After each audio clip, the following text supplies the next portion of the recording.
जय माता दी। सरस्वती मैथ्स में आपका स्वागत है। तो एक बार फिर से मैं आपके साथ जुड़ चुका हूँ एचपी पटवारी मैथ्स 2026 के साथ।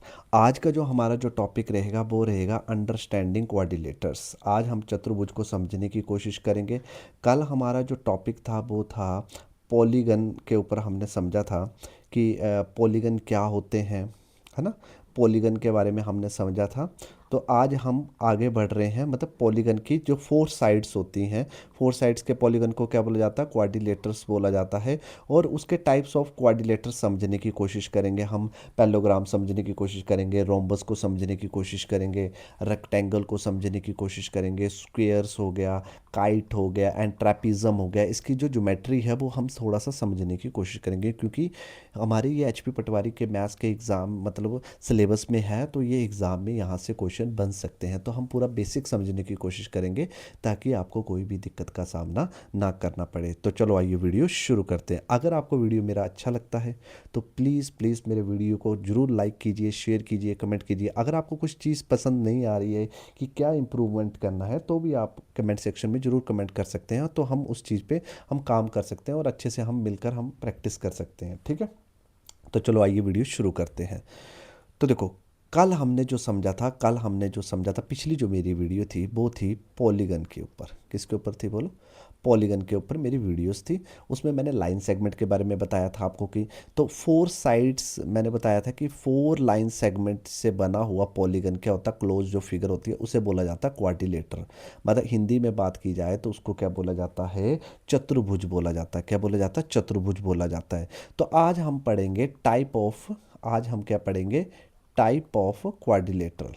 मतलब इसके जो टाइप हैं, अलग अलग टाइप के जो क्वाड्रिलेटरल हैं, वो हम समझने की आज क्या करेंगे, कोशिश करेंगे, ठीक है।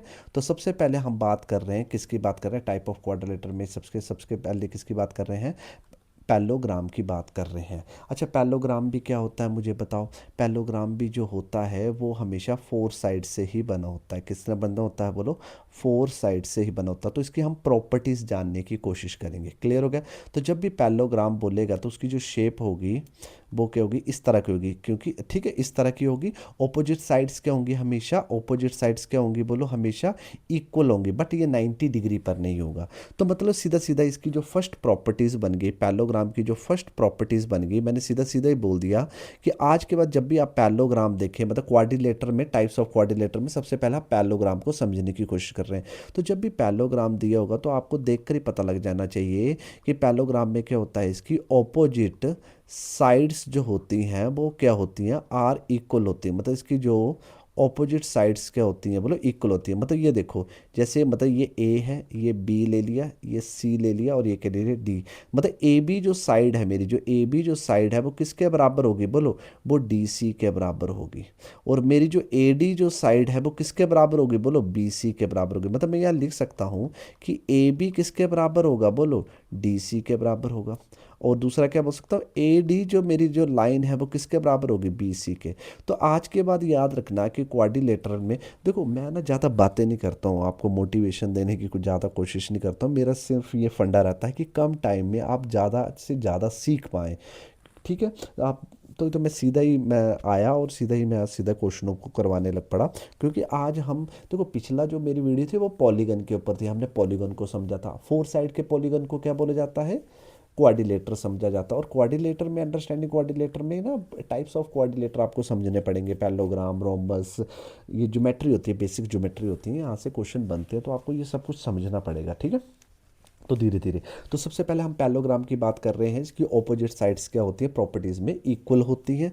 क्लियर हो गया कि नहीं हो गया? अब सेकंड हम इसका थोड़ा सा समझने की कोशिश करें। पैलोग्राम को हिंदी में क्या बोला जाता है वो भी मैं बता देता हूँ। इसको बोला जाता है समांतर चतुर्भुज। क्या बोला जाता है?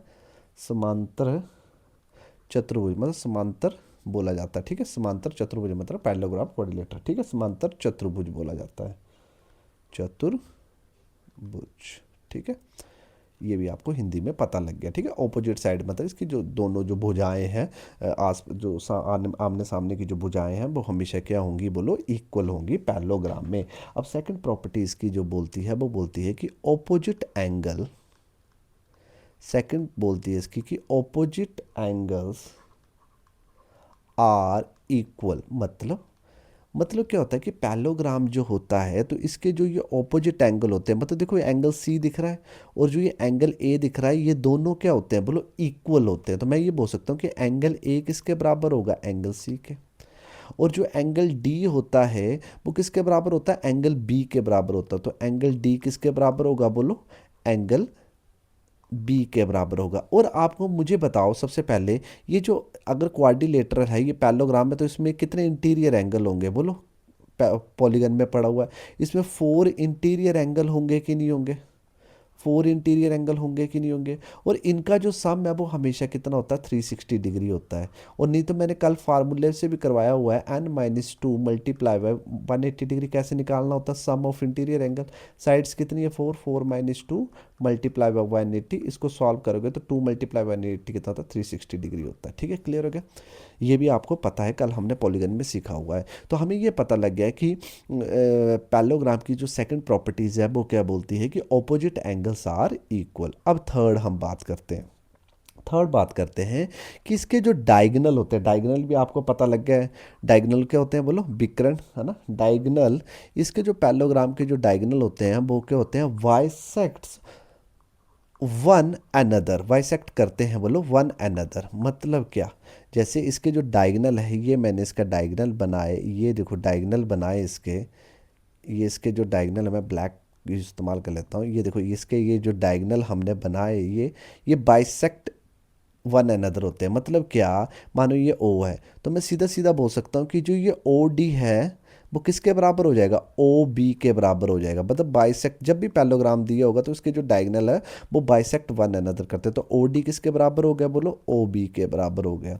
और जो ओ ए है वो किसके बराबर हो जाएगा बोलो, ओ सी के बराबर हो जाएगा। क्लियर हो गया। जो ये ओ सी है वो किसके बराबर हो जाएगा बोलो, ओ सी के बराबर हो जाएगा। क्लियर हुआ कि नहीं हुआ। तो डायगोनल बाइसेक्ट वन अनदर, तो इसे बोला जाता है बाइसेक्ट वन अनदर। समझ आया कि नहीं आया। तो जब भी आपको पैरेललोग्राम दिया होगा और उसकी बेसिक ज्योमेट्री की जब भी बात होगी तो आपने बोल देना है सीधा सीधा कि opposite sides are equal, opposite angles are equal, है ना। और diagonal bisect one another, O D किसके बराबर होगा, ओ बी के। और ओ ए किसके बराबर होगा, ओ सी के, है ना। क्लियर हो गया कि नहीं हो गया। तो मैं आशा करता हूँ कि आपको ये सारा टॉपिक आपको समझ आ गया। अब इसकी फोर्थ प्रॉपर्टी भी हम थोड़ा सा समझने की कोशिश करते हैं। तो जब भी आपको पैरेललोग्राम दिया होता है ना, तो इसके जो एडजेसेंट एंगल होते हैं, एडजेसेंट एंगल समझते हो ना आपको, साथ वाले एंगल। जैसे ये क्या है, एंगल डी है, और ये क्या है बोलो, एंगल सी है, और यहाँ पर क्या एंगल है, एडजेसेंट। डी के एडजेसेंट एंगल कौन हुआ बोलो, एक तो सी हुआ एडजेसेंट एंगल, और एक क्या हुआ बोलो, ए हुआ। तो मतलब कोई भी दो एडजेसेंट एंगल ले लीजिए। तो मतलब मैं डी का जैसे angle D plus angle C, adjacent angle जो होते हैं, क्या बोला मैंने, एडजेसेंट एंगल ऑफ पैरेललोग्राम के जो एडजेसेंट एंगल होते हैं उनका जो सम होता है वो हमेशा कितना होता है, 180 डिग्री होता है। तो देखो एंगल डी के साथ एडजेसेंट एंगल क्या है बोलो, एंगल ए, उसका सम भी क्या होगा, 180। देखो एंगल सी किसके बराबर है, एंगल ए के बराबर, तो 180 तो होगा, है ना। तो याद रखना, जैसे बी के जैसे सी का एडजेसेंट है, angle C plus angle D किसके बराबर होगा, 180। तो एंगल सी और एंगल बी भी इसका सम कितना होगा बोलो, 180 डिग्री होगा। क्लियर हो गया कि नहीं हो गया। तो मतलब क्या कि पैरेललोग्राम में क्या होता है कि एडजेसेंट एंगल क्या होते हैं, उनका जो सम होता है, sum of adjacent angle of parallelogram is equal to 180 degree. Clear हो गया कि नहीं हो गया, है ना। तो angle A plus angle B भी क्या होगा, 180 degree. Angle A plus angle D भी क्या होगा, 180 degree. Angle B plus angle C भी क्या होगा, 180। Angle C plus angle D क्या होगा, 180, है ना। समझ गए कि नहीं समझ गए। तो ये हमारी क्या है बोलो, 4 प्रॉपर्टीज़ है पैरेललोग्राम की, ये अच्छे से आपको आ जानी चाहिए। तो अब देखो आगे मैं क्वेश्चन लेके आऊँगा तो आपको क्लियरिटी हो जाएगी, पूरा बेसिक। एक बार मैं पूरा सिलेबस करवा दूँ, फिर आपकी खूब प्रैक्टिस करवाऊँगा, पेपर पॉइंट ऑफ व्यू के हम क्वेश्चन करेंगे, ठीक है। तो अब हम वीडियो को आगे लेके चलते हैं, ठीक है। तो अब बात करते हैं, हम रोम्बस की बात करते हैं। किसकी बात करते हैं बोलो, रोम्बस की। अच्छा आपको ना ये प्रॉपर्टीज जब भी याद रखनी है ना, तो आपको एक चीज़ याद रखनी है। क्या याद रखना है, देखो P R H R S के। आप बोलोगे ये क्या चीज़ है। अच्छा पी मतलब आ गया पैरेललोग्राम। सबसे पहले हमने किसकी बात की, पैरेललोग्राम की। फिर हम बात करेंगे, किसकी बात करेंगे, रोम्बस की बात करेंगे। किसकी बात करेंगे बोलो, रोम्बस की बात करेंगे। फिर किसकी बात करेंगे, आर मतलब रेक्टेंगल की बात करेंगे, ठीक है। एस मतलब फिर हम स्क्वेयर की बात करेंगे, फिर के मतलब हम काइट की बात करेंगे, और लास्ट में हम ट्रेपिज्म की बात करेंगे जो अलग होता है पैलोग्राम से, ठीक है। क्लियर हो गया कि नहीं हो गया? तो हमने क्या किया, पैलोग्राम आ गया, रोम्बस आ गया, रेक्टेंगल आ गया, स्क्वेयर आ गया और काइट आ गया। ये याद रहेगा तो इसी फॉर्म में याद करोगे। तो देखो रोम्बस की प्रॉपर्टीज़ कैसे याद करोगे आप, रोम्बस क्या होता है पहले तो समझते हैं। रोम्बस भी क्या होता है, 90 डिग्री में नहीं बनता है हमेशा, ये थोड़ा सा तिरछा बनता है, ठीक है, तिरछी इसकी शेप होती है। बट इसकी जो ऑल साइड्स होती है ना, इसकी जो ऑल साइड्स होती हैं वो क्या होती हैं, इक्वल होती हैं। ऑल साइड्स आर इक्वल्स, मतलब क्या कि रोम्बस में क्या होता है कि ऑल साइड्स आर इक्वल, मतलब ऑल साइड्स क्या होती हैं इसकी, इक्वल होती हैं। क्लियर हो गया कि नहीं हो गया? अच्छा, तो इसकी जो और प्रॉपर्टीज़ होती क्या है मुझे बताओ। तो ये आ गए इसके, क्या आ गए, डायगोनल आ गए, ठीक है। तो याद रखना है इसकी जो प्रॉपर्टीज़ होती हैं सारी की सारी वही प्रॉपर्टीज़ आ जाएंगी। कौन सी प्रॉपर्टीज़ आ जाएंगी, पैलोग्राम वाली ही प्रॉपर्टीज आ जाएंगी, सेम एज पैलोग्राम वाली ही प्रॉपर्टीज आ जाएंगी। तो इसकी भी ऑपोजिट साइड्स क्या होंगी, बोलो इक्वल होंगी। बट मुझे पता है ये रोम्बस है तो इसकी ऑल साइड्स ही क्या होंगी, बोलो इक्वल ही होंगी। तो क्या ए बी किसके बराबर होगा, डी सी के बराबर ही होगा। बी सी किसके बराबर होगा, ए डी के बराबर होगा। पर ए डी ए बी के बराबर भी हो जाएगा। तो मतलब ऑल साइड्स आर तो इक्वल है, पर इसकी जो प्रॉपर्टीज होती है वो सारी की सारी पैलोग्राम वाली आ गई। पैलोग्राम की प्रॉपर्टीज क्या क्या है हमारे, opposite sides are equal, opposite angles are equal, इसके भी इक्वल ही होंगे। डायगोनल बाइसेक्ट ईच अदर, तो इसके भी डायगोनल क्या करेंगे, बोलो बाइसेक्ट ईच अदर करेंगे। क्लियर हो गया कि नहीं हो गया? बट इसमें तीसरी एक चीज़ जुड़ जाती है, वो प्रॉपर्टीज आपको याद रखनी। देखो लाइन वाइज याद रखोगे ना तो आपको अच्छा रहेगा कि मैं समझ गया कि रोम्बस में भी क्या करते हैं कि पैलोग्राम वाली ही प्रॉपर्टीज़ क्या होती हैं, इस्तेमाल होती हैं। और क्या होता है कि एक तीसरी एक प्रॉपर्टीज़ इस्तेमाल हो जाएगी, ठीक है। पर याद रखना रोम्बस में ऑल साइड्स क्या होती है, इक्वल, तो नेचुरल है उसकी ऑपोजिट साइड्स भी क्या होंगी, इक्वल होंगे। ऑपोजिट एंगल भी क्या होंगे, बोलो उसके इक्वल होंगे। डायगोनल बाइसेक्ट वन अनदर भी क्या होंगे, बोलो इक्वल, मतलब इक्वल ही होंगे, वो भी देखा जाए तो। इसमें थर्ड प्रॉपर्टी जुड़ जाती है रोम्बस में, वो याद रखना, इसके जो डायगोनल होते हैं याद रखना हमेशा। अच्छा, इसके जो क्वेश्चन है ना एरिया उरिया वो मेजरमेंट में करेंगे, ये सिर्फ ज्योमेट्री वाले को ज्योमेट्री समझा रहा हूँ, ठीक है।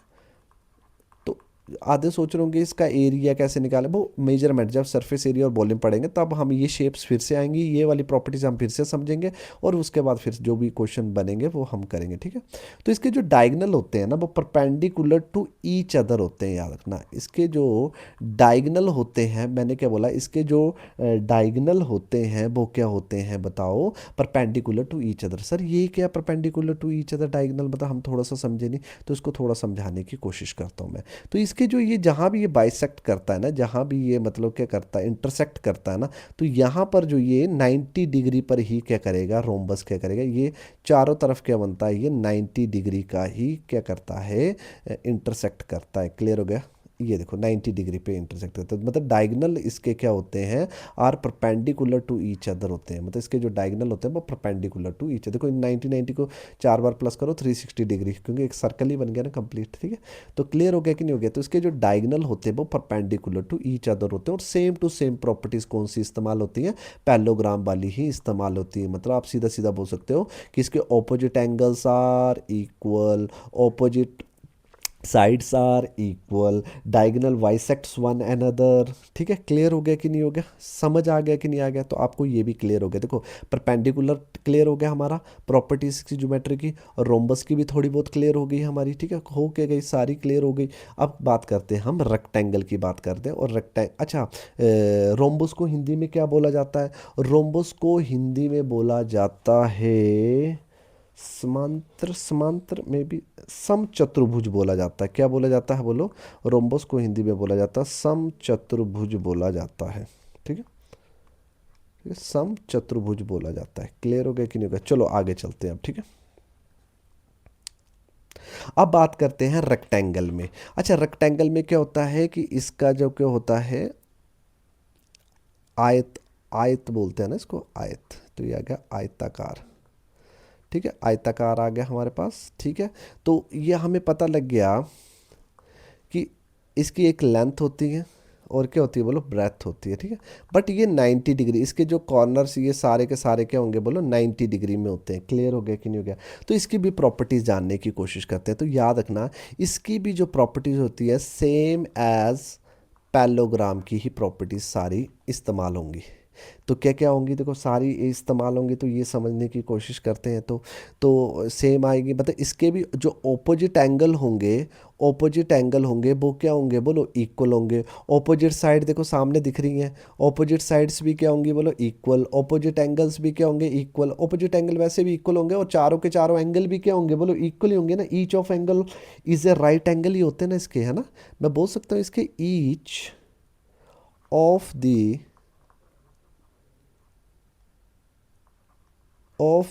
Angle is a right angle, है ना, राइट एंगल। तो इसके जो ईच एंगल होते हैं वो सारे के सारे राइट होंगे, तो ऑपोजिट एंगल भी क्या होंगे, इक्वली होंगे। और डायगोनल क्या करेंगे, इसके डायगोनल भी क्या करेंगे, बाइसेक्ट वन अनदर ही करेंगे। बट ये क्या होता है कि इसके जो ये 90 डिग्री पर होते हैं, पर इसके जो डायगोनल वो बाइसेक्ट तो वन अनदर तो करेंगे करेंगे, बट इसके जो डायगोनल होते हैं ना वो हमेशा क्या होते हैं, इक्वल ही होते हैं। इसके दोनों डायगोनल क्या होते हैं बोलो, इसके जो दोनों डायगोनल क्या होते हैं, आर इक्वल ही होते हैं। इसके जो डायगोनल्स होते हैं वो आर इक्वल होते हैं। तो मतलब मैं सीधा सीधा बोल सकता हूँ कि ए सी किसके बराबर होगा बोलो, बी डी के बराबर होगा। बट इसमें सारी की सारी क्या होंगी, मतलब पैलोग्राम की प्रॉपर्टी सारी की सारी इस्तेमाल होंगी। क्लियर हो गया कि नहीं? ऑपोजिट एंगल्स आर इक्वल, है ना, opposite sides are equal, diagonal bisect इतना। अच्छा, आपको लग रहा होगा कि बार बार ये रिपीट क्यों किए जा रहे हैं, कि आपके दिमाग में छप जाए चीज़ें। जब देखो क्वेश्चन आएंगे ना तो आपको कोई डाउट नहीं आएगा, आपको आपका दिमाग ना अच्छे से काम करने की कोशिश करेगा। चलो भाई आगे चलते हैं। अब बात करते हैं स्क्वायर की, बात करते हैं। अब स्क्वायर तो सबको पता है कि 90 डिग्री, इसके ईच एंगल क्या होंगे, जो कॉर्नर वाले वो सारे के सारे क्या होंगे बोलो, 90 डिग्री वाले होंगे। और इसके जो ऑल साइड्स क्या होती हैं बोलो, इक्वल होती हैं। ये भी आप समझ गए। इसकी ऑल साइड्स क्या होती हैं बोलो, इसकी जो ऑल साइड्स होती हैं वो क्या होती हैं बोलो, आर इक्वल होती है कि नहीं होती हैं। इसकी ऑल साइड्स क्या होती हैं बोलो, इक्वल होती हैं। ये तो आप समझ गए। अच्छा, इसमें भी जो सारी की सारी प्रॉपर्टीज़ होती हैं सेम एज पैलोग्राम की सारी प्रॉपर्टीज इस्तेमाल हो जाती हैं। मतलब इसके में भी मैं ये बोल सकता हूँ कि ऑपोजिट साइड सारे equal, opposite angle are equal. वैसे भी इसके चारों के चारों एंगल इक्वल है, चारों के चारों साइड इक्वल हैं। अच्छा, डायगोनल बाइसेक्ट ईच अदर, ये भी है, मतलब ये भी वन अनदर। तो ये भी क्या है बोलो, सेम एज उसमें आ गया। ठीक है, क्लियर हो गया कि नहीं गया? बट इसमें सेम एज प्रॉपर्टीज किसकी आ जाती है बोलो, रोम्बस की भी आ जाती हैं। रोम्बस के भी क्या होता है बोलो, ये 90 डिग्री पे करता, तो ये भी 90 डिग्री पर ही करेगा देखो, स्क्वायर में।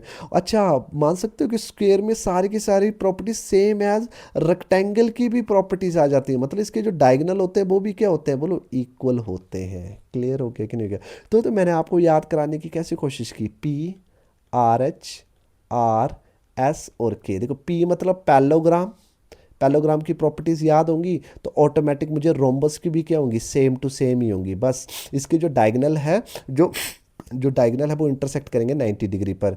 ठीक है, और मुझे पता लग गया उसके बाद रेक्टेंगल है, रेक्टेंगल की भी प्रॉपर्टी क्या होंगी, सेम एज क्या होंगी बोलो, पैलोग्राम की होंगी। बट इसके जो डायगोनल होंगे वो इक्वल होंगे, और ईच जो एंगल होते हैं, इसके कॉर्नर के ईच एंगल होते हैं वो सारे के सारे 90 डिग्री होंगे। तो अच्छा, स्क्वेयर, एस मतलब स्क्वेयर, इसकी भी सारी की सारी प्रॉपर्टीज़ किसकी होंगी बोलो, पैलोग्राम की प्रॉपर्टीज़ इस्तेमाल हो जाएंगी। पर रोम्बस की भी हो जाएंगी और रेक्टेंगल की भी आ जाएंगी, सेम टू सेम आ जाएंगे। अच्छा, अब हम समझने की कोशिश करते हैं काइट को समझने। स्क्वायर मतलब वर्ग आ गया, ठीक है। तो मुझे ऐसा लगता है कि आपको समझ आ रहा है। अभी आपने क्वेश्चन नहीं लगाया तो आप सोच रहे होंगे मैं कैसी बातें कर रहा हूँ, ये सीधे क्वेश्चन क्यों नहीं करवा रहे हैं। तो वो भी मैं करवा दूंगा, पहले तो चीज़ों को समझने की कोशिश करते हैं। अच्छा, काइट में क्या होता है, ये भी इसके भी क्या होती है, फोर साइड्स होती है। देखो, इसकी काइट की शेप बना देते हैं हम। इसकी फोर साइड्स होती है, तो ये क्या क्वाड्रिलेटर है, पर ये किस, तो याद रखना कि काइट में क्या होता है वो थोड़ा समझने की कोशिश करना। ये आ गया डायगोनल इसका, और ये आ गया इसका डायगोनल। तो इसकी जो मतलब मैं बोल सकता हूँ कि इसके जो कॉन्जिक्यूटिव साइड्स होती हैं, एक साथ जो साइड्स होती हैं वो क्या होती हैं, इक्वल होती हैं। Exactly two pair of the equal, मतलब एडजेसेंट जो साइड्स होती हैं ना वो इक्वल होती हैं। इसकी जो एडजेसेंट साइड्स होती हैं, क्या बोल सकता हूँ मैं, इसकी जो एडजेसेंट साइड्स क्या होती हैं बोलो, आर इक्वल होती हैं, याद रखना। तो मतलब देखो ये वाली साइड्स और ये वाली साइड्स इक्वल है, और ये वाली इक्वल है। मतलब मैं ये बोल सकता हूँ ए बी सी डी, मतलब मैं ये बोल सकता हूँ, थोड़ा सा मैं नीट एंड क्लीन बनाने की कोशिश करता हूँ, थोड़ा सा बड़ा गंदा बना दिया मैंने थोड़ा सा।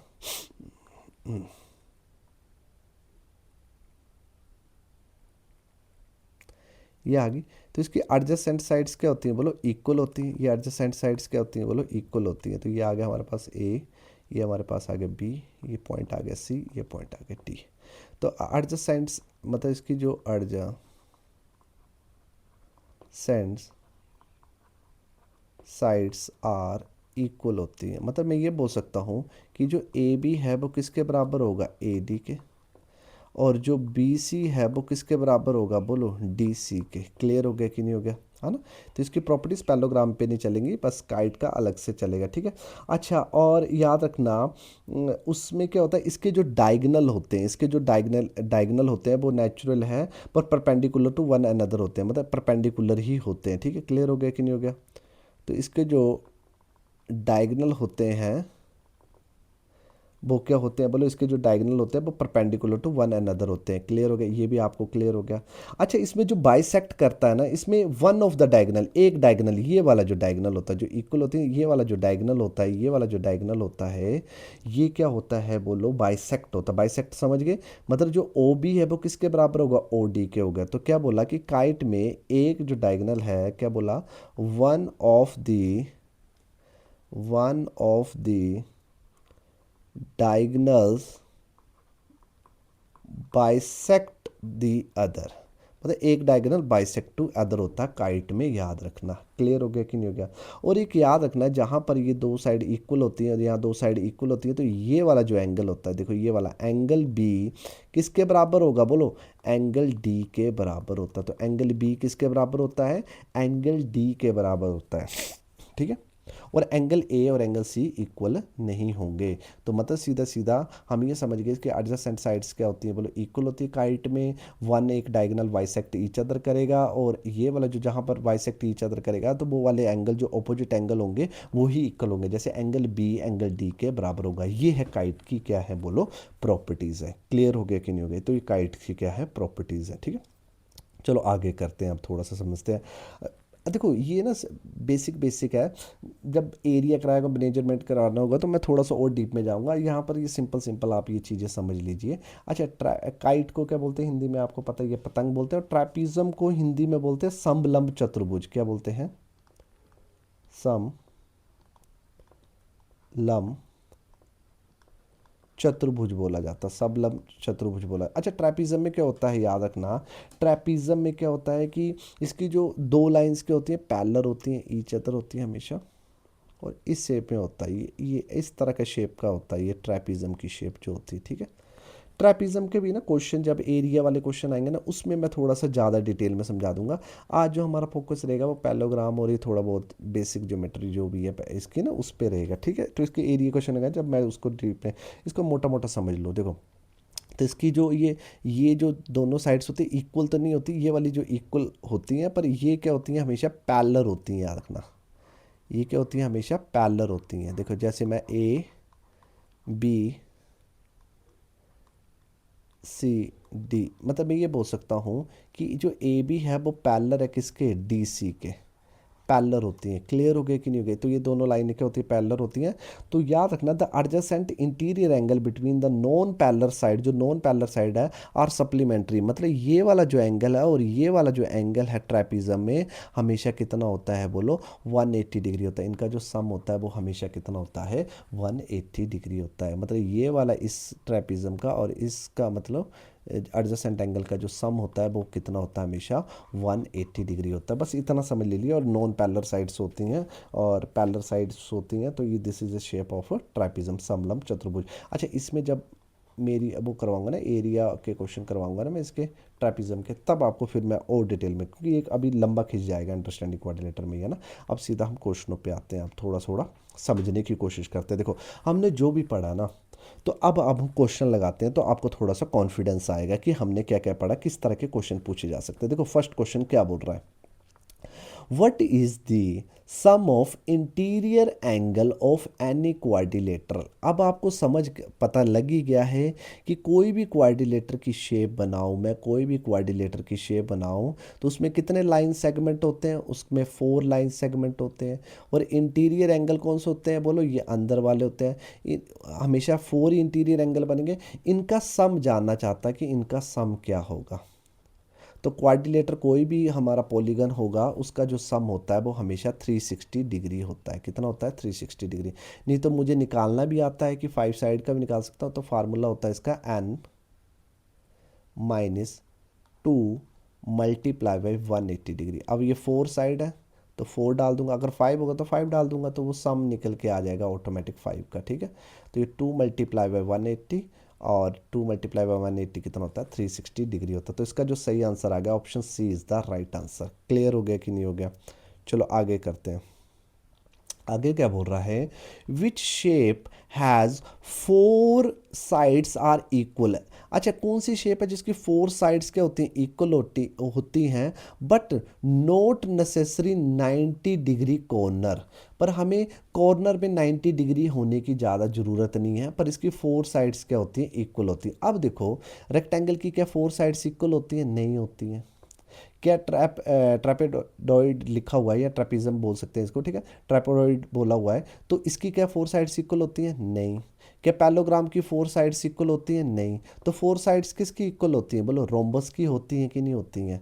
जिसकी 4 साइड्स इक्वल होती है और कॉर्नर जरूरी नहीं कि वो 90 डिग्री हो, नहीं भी हो तो भी चलता है, तो 4 साइड्स तो इसकी इक्वल है कि नहीं है। ठीक है, तो ये आ गया रोम्बस। जैसे स्क्वायर 4 साइड्स क्या होती है, इक्वल होती है। नेसेसरी बोला कि 90 कॉर्नर, अगर बोलो तो 90 इसके कॉर्नर 90 डिग्री होने चाहिए, वो स्क्वायर होता तो है ना। ठीक है, तो इसका जो सही आंसर आ गया वो क्या आ गया हमारे पास, रोम्बस आ गया। Option B is the right answer. चलो आगे करते हैं। आगे क्या बोल रहा है, इन ए पैलोग्राम, एक पैलोग्राम है, कॉन्जिक्यूटिव एंगल आर ऑलवेज। अब पे देखो, अब पैलोग्राम बना लेते हैं जिसकी ऑपोजिट साइड्स क्या होती हैं, बोलो पैलोग्राम में opposite sides are equal, opposite angles are equal. अब एडजेसेंट एंगल की बात कर रहा है, मतलब देखा जाए तो एंगल ए और एंगल बी की बात कर रहा है, या तो एंगल बी और एंगल सी की बात कर रहा है, या तो एंगल सी और एंगल डी की बात कर रहा है, या तो एंगल डी और एंगल ए की बात कर रहा है।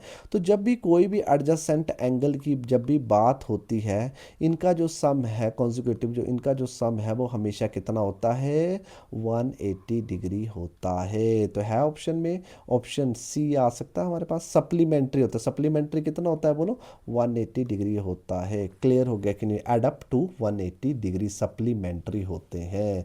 समझ गए, या तो angle B plus angle C ले लीजिए 180 होगा, या angle C plus angle D ले लीजिए 180 होगा, angle D plus angle A ले लीजिए 180 डिग्री होगा ना। एडजेसेंट एंगल कितने होंगे, सप्लीमेंट्री होंगे, और सप्लीमेंट्री का जो सम होता है वो कितना होता है, मैंने लाइन एंगल में भी आपको अच्छे से समझाया हुआ, कितना होता है, 180 डिग्री होता है। क्लियर हो गया कि नहीं गया। तो चलो भाई आगे चलते हैं।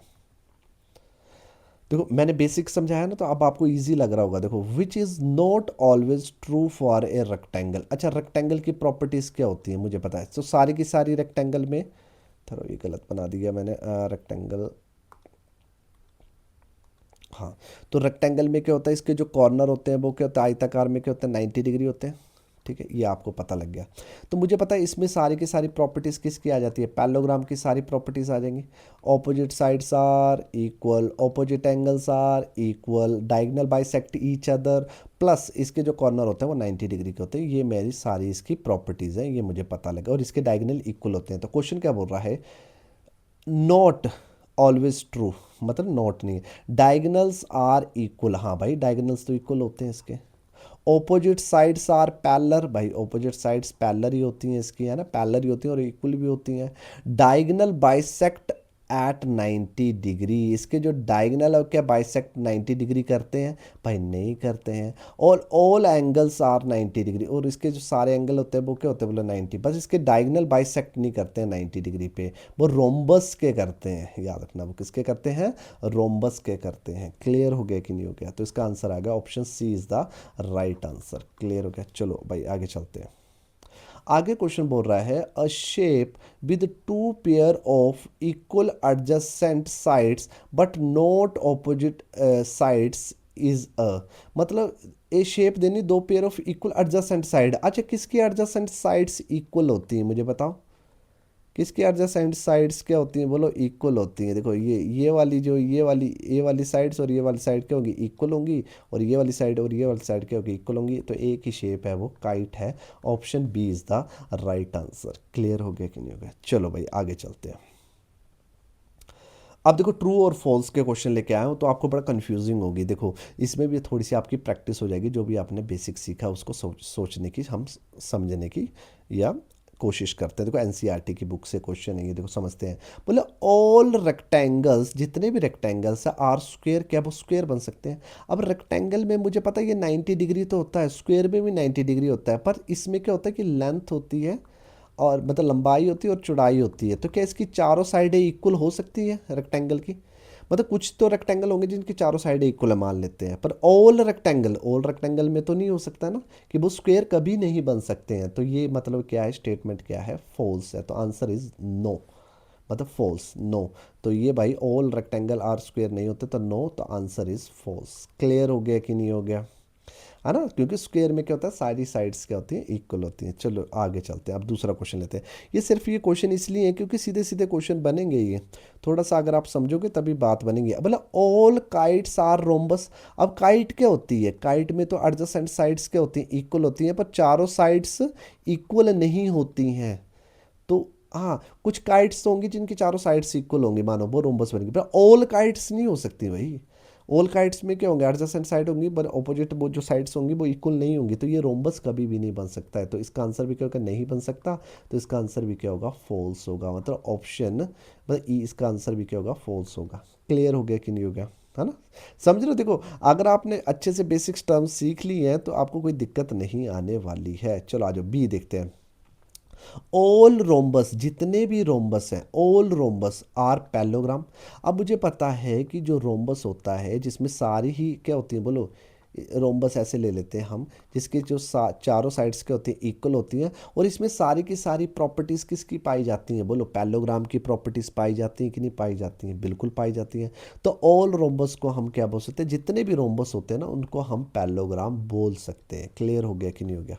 ठीक है, और पैलोग्राम बोल सकते हैं तो मतलब उसे हम क्वाड्रिलेटरल बोल सकते हैं, उसको फोर साइड और क्वाड्रिलेटर बोल सकते हैं तो इसको हम पॉलीगन बोल सकते हैं। क्लियर हो गया? पॉलीगन से क्वाड्रिलेटर, क्वाड्रिलेटर से पैलोग्राम, पैलोग्राम से रोम्बस। ठीक है, और रोम्बस में क्या हम इसको क्या बोल सकते हैं, पैलोग्राम बोल सकते हैं। तो इसका जो आंसर होगा वो क्या होगा, ट्रू होगा। क्लियर हो गया कि नहीं हो गया? चलो भाई आगे चलते हैं। अब आगे बात कर रहे हैं कि ऑल रोम्बस आर काइट, जितने भी रोम्बस है वो क्या हो सकती है, काइट हो सकती है, नेचुरल हो सकती है, चारों साइड इक्वल ही हैं, और इसमें डायगोनल भी बाइसेक्ट करता है, एक तो करता ही करता। तो इसका आंसर भी क्या होगा, बोलो ट्रू होगा। ठीक है, इसका आंसर भी क्या होगा, ट्रू होगा। चलो आगे बात करिए। ऑल स्क्वेयर, जितने भी स्क्वेयर हैं वो क्या रोम्बस और रेक्टेंगल हो सकते हैं? भाई हो सकते हैं, हो सकते हैं ना, क्योंकि स्क्वेयर में क्या है, ऑल साइड्स आर इक्वल, भाई रोम्बस में भी है। स्क्वेयर से क्या रेक्टेंगल बन सकते हैं? भाई रेक्टेंगल में सारी साइड इक्वल रख सकते हैं, 90 डिग्री आ रहा है, और डायगोनल बाइसेक्ट ईच अदर करते हैं, डायगोनल इसके इक्वल होते हैं, स्क्वेयर के है ना, डायगोनल के होते हैं, इक्वल होते हैं, सारी प्रॉपर्टीज पाई जाती है रोम्बस में। तो भाई रोम्बस रेक्टेंगल ये दोनों ही है, तो इसका आंसर भी क्या होगा, बोलो ट्रू होगा। अच्छा, ऑल पैलोग्राम्स आर ट्रैपिज्म, नेचुरल है, पैलोग्राम क्या होता है, ट्रैपिज्म हो सकते हैं, क्योंकि पैलर साइड्स होती हैं इसकी, तो इसमें प्रॉपर्टीज पाई जाती हैं, तो इसको भी हम बोल सकते हैं, ट्रू बोल सकते हैं। ठीक है, आगे बोल रहा ऑल स्क्वेयर आर नोट पैलो, नहीं मैं ऑल स्क्वेयर आर पैलोग्राम हो सकता है, तो ये क्या होगा, नेचुरल नोट लिख दिया है तो ये फॉल्स है, तो इस ट्रू होगा ये वाला। ठीक है, एक्चुअली इसका आंसर फॉल्स होगा, ये फॉल्स है, क्योंकि आर पैलोग्राम बोलिए होता तो ट्रू होता। ठीक है, क्लियर हो गया कि नहीं हो गया? ऑल स्क्वेयर आर ट्रेपिज्म, क्या ऑल स्क्वेयर ट्रेपिज्म है? यस, ऑल स्क्वेयर ट्रेपिज्म बन सकते हैं।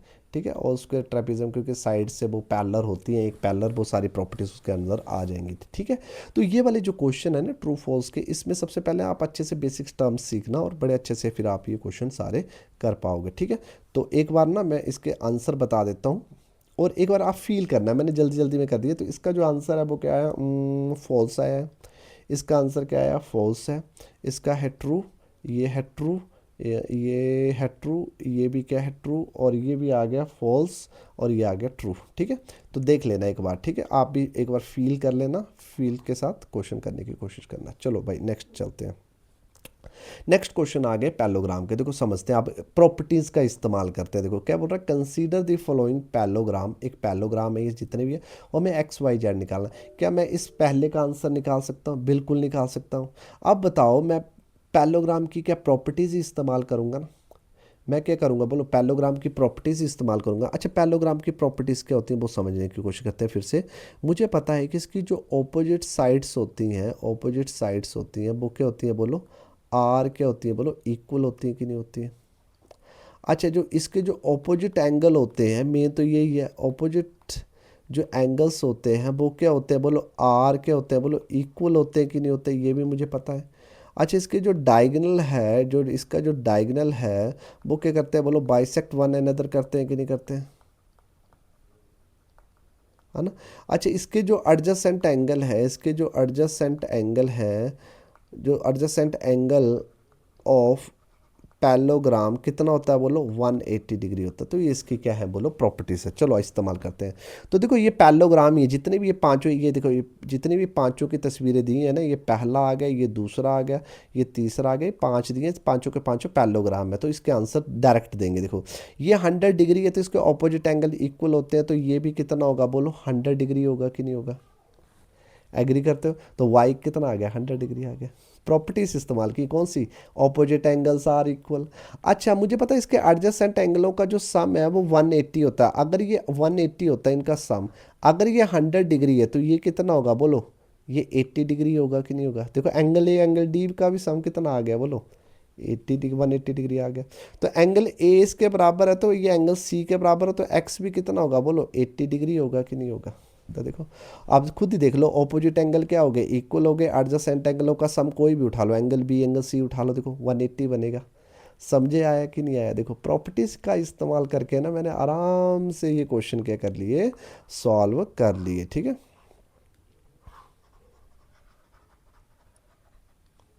ठीक, ये थोड़ा सा स्लो हो जाता है ना। ठीक है, तो पहला क्वेश्चन देखा हमने कैसे प्रॉपर्टीज का इस्तेमाल करके आसानी से ये क्वेश्चन हमने सॉल्व कर लिया। अब देखो ये वाला करते हैं। देखो अब देखो ये 50 डिग्री है, तो इसके सामने वाला ये भी कितना होगा बोलो, 50 डिग्री होगा कि नहीं होगा। अगर ये 50 डिग्री है तो ये एडजेसेंट एंगल हो गए, ये दोनों एडजेसेंट एंगल हो गए। तो ये एडजेसेंट एंगलों का सम कितना होता है बोलो, 180 डिग्री होता है। और 180 में से 50 गए तो 130 डिग्री होगा कि नहीं होगा। अगर ये 130 डिग्री है तो इसके सामने वाला जो ऑपोजिट एंगल इक्वल होते हैं, तो ये भी कितना होगा बोलो, 130 डिग्री होगा कि नहीं होगा। और देखो ये बाहर की तरफ बना, ये अंदर की तरफ बना इंटीरियर एंगल है, और ये बाहर की तरफ बना एक्सटीरियर एंगल है। और इंटीरियर प्लस एक्सटीरियर का सम भी कितना होता है, 180 डिग्री होता है। तो ये 50 डिग्री है, तो पक्का ये 130 डिग्री होगा ना, कि 130 प्लस 150 क्या होता है बोलो, 180 होता है। तो इसके जो आंसर आ गए एक्स वाई जेड के, वो 130 130 130 आ गए। क्लियर हो गया कि नहीं हो गया। देखो प्रॉपर्टीज इस्तेमाल करनी है पैलोग्राम की, तभी मज़ा आएगा, नहीं तो फिर आपके है ना थोड़ा मुश्किल हो जाएगा आपके लिए। देखो अब देखो ये एक्स की वैल्यू तो मैं डायरेक्ट ही निकाल सकता हूँ। देखो ये बाइसेक्ट कर रहे हैं ना, डायगोनल ईच अदर कर रहे हैं ये, तो इसके जो ऑपोजिट एंगल होते हैं वो क्या होते हैं हमेशा बोलो, इक्वल होते हैं कि नहीं होते हैं। वर्टिकली ऑपोजिट एंगल क्या होते हैं, जब भी बाइसेक्ट करते हैं तो इसके जो ऑपोजिट एंगल होते हैं वो क्या होते हैं, हमेशा इक्वल होते हैं। तो ये 90 डिग्री आ गया। देखो सीधा सीधा, देखो प्रैक्टिस से ही होगा, जो होगा वो प्रैक्टिस से होगा। अब देखो ये देखा जाए तो ये जो एक्स है ये ट्रायंगल बन गया कि नहीं बन गया। देखो ये ट्रायंगल बन गया, पॉलीगन, ये देखो ट्रायंगल बन गया। और ट्रायंगल में इंटीरियर एंगल आ गया कि नहीं आ गया, मतलब वाई आ गया, 90 आ गया, और प्लस क्या आ गया 30। और इनका ट्रायंगल का जो इंटीरियर एंगल का जो सम होता है वो 180 डिग्री होता है। तो y की वैल्यू आ जाएगी कि नहीं आ जाएगी। तो y की वैल्यू कितनी आ गई, 120 इज इक्वल टू 180 डिग्री। तो 120 से अगर मैं माइनस कर दूँ 120 को, तो ये लगभग आ जाएगा, माइनस कर दिया 60 डिग्री। तो मेरा y भी आ गया, कितना आ गया, 60 डिग्री आ गया, है ना। ये कितना आ गया, 60 डिग्री आ गया। अब ये खुद ही थोड़ा सा समझने की कोशिश करो आप, कि ये ऐसे है ट्रायंगल, ये ऐसे है ट्रायंगल, देखो ये ऐसे है, ये ऐसे बना हुआ है। और ये क्या है बोलो, जेड है, और यहाँ पर क्या आ गया, ये 60 डिग्री आ गया। अब खुद बोलो कि इसके ऑपोजिट एंगल्स क्या होते हैं, बोलो ऑपोजिट साइड्स क्या होती हैं, पैरेललोग्राम की इक्वल होती हैं और पैरेलल भी होती हैं। तो ये दोनों लाइनें क्या आ गई, बोलो पैरेलल आ गई। और ये क्या ट्रांसवर्स लाइन है, लाइन एंड एंगल में मैंने आपको पढ़ाया हुआ है। और ये दोनों एंगल क्या बन गए, बोलो अल्टरनेट इंटीरियर एंगल बन गए कि नहीं बन गए। तो जेड की वैल्यू भी कितनी आ जाएगी, बोलो 60 डिग्री आ जाएगी कि नहीं आ जाएगी, है ना।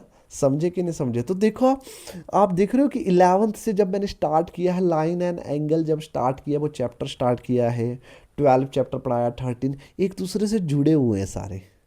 पर आपको बेसिक्स टर्म्स आपको सीखनी पड़ेंगी। अगर अगर आप सीख लोगे ना तो बड़ी आसानी से इन क्वेश्चनों को आप सॉल्व कर पाओगे, तो आपको कोई भी दिक्कत नहीं आएगी। क्लियर हो गया कि नहीं हो गया, है ना। ठीक है, चलो जी अब ये वाला करते हैं। देखो ये 80 डिग्री, अब तो आपको पता लग गया होगा, ये भी 80 degree, opposite angles are equal.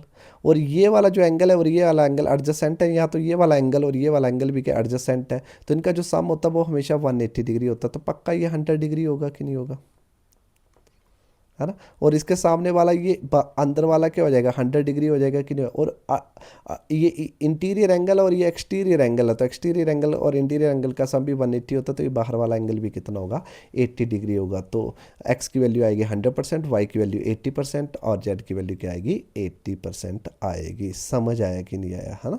ठीक है, चलो अब ये करते हैं। तो y कितना हो जाएगा, बोलो 112 डिग्री हो जाएगा। तो देखते बन जा रहे हैं क्वेश्चन, देखते ही बन जा रहे हैं क्वेश्चन। अब मुझे पता है कि अब ये 40 डिग्री है, तो इसका पूरा एंगल निकालना पड़ेगा सबसे पहले। तो जेड निकलेगा। तो मुझे पता है कि इस एंगल का पूरा और इस एंगल का पूरा सम कितना होता है, 180 होता है। तो ये पूरा कितना आ जाएगा, 112 अगर मैं माइनस कर दूँ तो 8 7 में से 68, तो ये पूरा आ गया 68 डिग्री आ गया। और 68 में से 40 अगर मैं माइनस कर दूँ तो जेड कितना होगा, बोलो जेड होगा 28 डिग्री। जेड कितना होगा, बोलो 28 डिग्री होगा। और ये सामने पता लग रहा है कि अगर ये x है और ये हमारे पास 28 डिग्री आ गया है, तो x भी कितना होगा, अल्टरनेट इंटीरियर एंगल के मुताबिक 28 डिग्री ही होगा। समझ आया कि नहीं आया, है ना। तो देखा कैसे क्वेश्चन क्रैक हो रहे हैं, कैसे मतलब बेसिक्स टर्म्स आपको पता होंगी। तो आप देखो ये सारा ना, मैं सच बोलूँ ये लाइव क्लासेस में पढ़ाया जाता है। यूट्यूब में कोई भी इतना डीपली इतना मतलब पढ़ाने की कोशिश नहीं करेगा, वो सीधा सीधा वो MCQ क्वेश्चन ज़्यादा सॉल्व करवाए जाते हैं थोड़ा सा ना। अगर आपको मेरा काम अच्छा लग रहा है कि आप चाहते हो कि मैं ऐसे वीडियोज़ और बनाऊँ, प्लीज़ अभी मेरी वीडियोस को यहाँ तक पहुँच गए तो प्लीज़ लाइक कीजिए और कमेंट ज़रूर कीजिए। आप कमेंट करते हो तो फिर मैं उस पर काम कर सकता हूँ अच्छे से, फिर है ना। तभी हमारी ना क्लियरिटी आएगी, आपको कौन कौन से टॉपिक चाहिए, पहले कौन से टॉपिक चाहिए, बाद में कौन से टॉपिक चाहिए। मैं तो स्टेप बाय स्टेप चला रहा हूँ। पिछला एक ट्रायंगल है SS, वो जो प्रॉपर्टीज़ हैं SSS और AA की प्रॉपर्टीज़ है, वो वाला नहीं करवाया अभी तक, क्योंकि वो बाद में करवाऊंगा। पहले सोचा कि लाइन एंड एंगल और ये बेसिक ज्योमेट्री बहुत इंपॉर्टेंट है आपके लिए, तो पहले मैं ये करवा लेता हूँ, फिर मेंसुरेशन करा लूँगा। मुझे ऐसा लग रहा है मेंसुरेशन से ज़्यादा क्वेश्चन आ सकते हैं पटवारी से, तो वो उसमें टाइम भी लग सकता है। तो पहले हम वो कर लेंगे, फिर उसके बाद कोऑर्डिनेट ज्योमेट्री कर लेंगे, उसके बाद ट्रिग्नोमेट्री है, तो सारे स्टैटिक्स है ना, प्रोबेबिलिटी है, तो सारे हम लगाने की कोशिश करेंगे। अगर आप यहाँ तक पहुँच गए हो तो अभी वीडियो को लाइक करो और कमेंट करो। अभी आपको जो भी आपके मन में आ रहा है, कुछ भी नेगेटिव पॉजिटिव जो भी आपको राय देनी है, कुछ भी देना है, तो आप कमेंट सेक्शन में ज़रूर कमेंट कीजिए। अब देखो ये भी क्या है, ये दोनों पैरेललोग्राम है, ये दोनों क्वेश्चन भी क्या है, ये दोनों क्या है, पैरेललोग्राम है। तो इनको भी सॉल्व करने की कोशिश करते हैं और आज के दिन के लास्ट क्वेश्चन रहेंगे, तो ज़्यादा मैं बोर नहीं करूँगा। देखो अब पैरेललोग्राम है तो मैं ये बोल सकता हूँ कि इसकी जो देखो साइड्स दी हुई है, देखो इसकी साइड्स दी हुई हैं और XY निकालना है ना। तो मुझे पता है ये पैरेललोग्राम है, तो सीधा सीधा बोल सकता हूँ, मुझे प्रॉपर्टीज़ पता है कि क्या प्रॉपर्टीज़ पता है कि ऑपोजिट जो साइड्स होती हैं पैरेललोग्राम्स की, वो आर इक्वल होती हैं कि नहीं होती हैं। तो मैं बोल सकता हूँ कि SN किसके बराबर होगा, बोलो GU के बराबर होगा। मतलब ये 26 है, वो किसके बराबर होगा, बोलो 3y-1 के बराबर होगा कि नहीं होगा, है ना। और जो ये 3x है वो किसके बराबर होगा, बोलो 18 के बराबर होगा। ऑपोजिट साइड आर इक्वल, तो 3x किसके बराबर हो जाएगा, 18 के। तो प्रॉपर्टीज पता होंगी ना तभी काम होगा। तो ये देखो x की वैल्यू निकाल लेता हूँ, तो ये 3 कहाँ चला जाएगा, मल्टीप्लाई में है तो नीचे। तो x की वैल्यू कितनी आ गई, बोलो x की वैल्यू कितनी आ गई, बोलो 6 आ गई। अब देखो ये माइनस के 1 है, पहले उधर भेजेंगे तो क्या हो जाएंगे, प्लस के हो जाएंगे। तो 3y = 27 हो जाएंगे, क्योंकि +1 27, और 3 से इसको काट दूंगा तो y कितना है, 3 9 × 27, तो y कितना आ गया, 9 आ गया। देखो पहला क्वेश्चन तो हमारा आसानी से सॉल्व हो गया। तो ये सारा खेल किसका है, प्रॉपर्टीज़ का है। तो नोट कर लीजिए आराम से, वीडियो पॉज करके, उसके बाद चलो अब नेक्स्ट करते हैं। देखो ये वाला क्वेश्चन करते हैं। तो इसमें देखो डायगोनल की बात कर रही है और ये भी क्या है, पैरेललोग्राम है। तो मुझे पता है इसके जो डायगोनल है वो हमेशा क्या करते हैं, बाइसेक्ट, है ना, बाइसेक्ट करते हैं वन अनदर।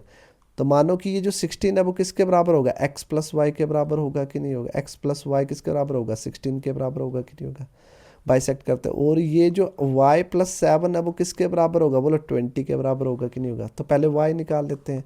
तो 20 माइनस 7, प्लस के 7 उधर गए तो माइनस के हो गए। तो y इजकल टू कितना आ गया, बोलो y इजकल टू कितना आ गया, 13 आ गया। देखो नॉर्मली सॉल्व हो गया। क्या होते हैं इसके जो डायगोनल होते हैं, ये भी हमने पढ़ ही लिया है। देखो सारी प्रॉपर्टीज़ हमने पढ़ी और इससे रिलेटेड हमने क्वेश्चन भी लगा लिए। और आप ये मत सोचना कि यही क्वेश्चन है, मैं थोड़ा सा ना सिलेबस के बेसिक्स समझा रहा हूँ अभी। लास्ट में क्या करेंगे, जैसे पेपर आ जाएगी, डेट आ जाएगी, तो मैं रोज़ फिर 25-20 क्वेश्चन हम प्रैक्टिस किया करेंगे डिफरेंट डिफरेंट टाइप के, क्योंकि बेसिक्स टर्म्स हमारे क्लियर होंगे तो बड़ी आसानी से कर लेंगे। देखो अब y की वैल्यू 13 है, इजकल टू क्या हो गया 16, है ना, और 16 माइनस कितना हो गया 13, तो x इजकल टू 3 हो गया। तो ये प्लस के थे उधर चले गए तो 3 हो गया, तो x इजकल टू 3।